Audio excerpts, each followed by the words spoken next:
Hello guys, ayun, ninatake na naman tayo ng acid reflux. So, pang apat na bisis ko na nagpa-check up, pero ang lahat ng kinalabasan ng examination ng test, lalo na sa dugo ko, is wala naman talagang nakitang kahit anong problema.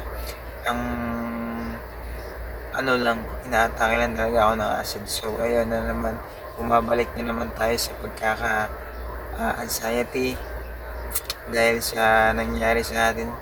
Stop. Iba talaga pagka ina-acid ka, masakit sa lalamunan, ang hirap lumunok, masakit sa dibdib, sa balikat, sa likod, lahat na lang katawan mo. Parang masakit, ang hirap gumalaw. Lalo na may trabaho ako. So, ayan, naisip ko lang na umuwi na lang muna ng Pinas. Actually guys, kakarating ko lang ngayong July 3 dito sa Saudi. Galing ako bakasyon. So, ang timbang ko ay naging 53 nung galing ako ng vacation Pero noong since 2014 and 2022, 23 nga, and 24, hindi talaga nagbago yung timbang ko.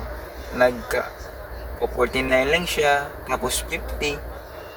Pero nung nagbakasyon ako, tumaas ng 3 kilo, naging 53 ako pagbalik ko dito. So, ngayon, inatake naman tayo ng acid. Balik na naman tayo sa, ah, 50. So, ang hirap talaga guys, no? Tumaas na sana yung timbang natin, bumaba na naman. Kasi gusto ko talagang mag-gain weight ng kahit 5 kilo lang, 5 kilos, like 55, para naman hindi masyadong skin tingnan. So, ayan. So, wala tayong magagawa kung isip natin gusto nang umuwi, mag for good na lang. So, kita-kita na lang tayo sa Pilipinas. out ഉണ്ടോന്നറിയാം തസ്നി ചേച്ചി എന്താ പറഞ്ഞു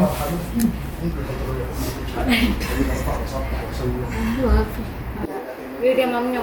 No, not his face. No face. Mom nyo. No. It's process. Ko is Mimia. This is my guardian, Abdullah. Thank you always, Abdullah.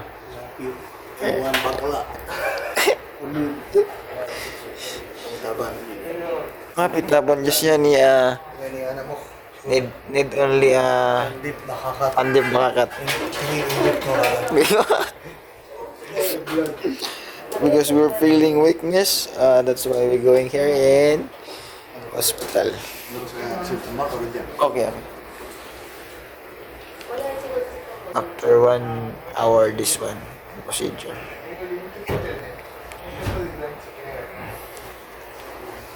I'm fine. I'm just recover my body because outside in Saudi Arabia very hot.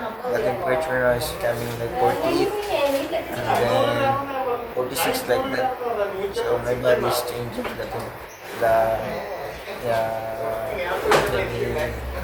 changing the what do you call this one?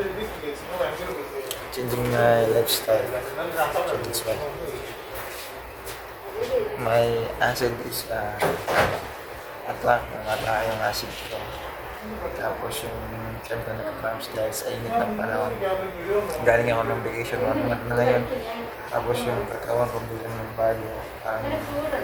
Nangihina ako after ng magbago yung temperature. Kaya ngayon, sana wish me luck, okay ang result. Hanggang pa rin, acid reflux. Kasi yung 6 months, tumadalaw ako dito sa hospital. Dahil sa acid reflux na yan. Or may nakain na naman akong pag-doctor niya. Ayan. Or naman, pa-inject na naman tayo. Advice ko lang din sa mga may acid reflux, huwag masyadong mag-isip ng masasama, negative. Dahil yan yung nakaka-stress sa atin, anxiety. So, katulad nyo rin ako, lumalaban. Pero nawawala din to. Tapos pag bumabalik na naman, nakakain na naman ng masama. Ayun, bumabalik na naman dito sa hospital. Sana tuluyan ng mawala. Tsaka hindi na makakain ng bawal. Pwede naman yung bawal, pero hindi masyadong marami.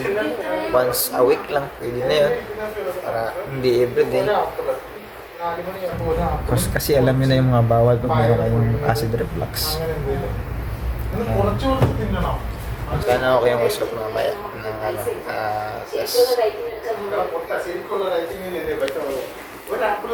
yung part na pang-apat ko na check up sa hospital kasi yung isip ko gusto talagang magpa-check up. Di ba pag may anxiety tayo naisip natin na kung ano kaya yung sakit, pero yun lang naman talaga yung acid reflux, wala naman talagang ibang nakita. So pasalamat pa rin tayo sa Panginoon na yun lang, at sana kumalma yung anxiety kung sino man ang merong anxiety. Pero kadalasan talaga lahat ng may GERD, acid reflux, meron talagang anxiety. Kasi dyan nagtitrigger yung acid reflux pagka nagkaroon tayo ng anxiety, tapos sabay stress, puyat, ayan, kulang sa tulog, tapos mga bawal na kinain, dun na umaatake yung acid reflux natin. So ayan, sana malampasan natin lahat to. Yung mga pagsubok na binigay sa atin ng Panginoon. Walang pagsubok na hindi kayang lampasan na binigay ng Diyos. So, sama-sama natin lalagpasan yung anxiety tsaka yung acid reflux natin.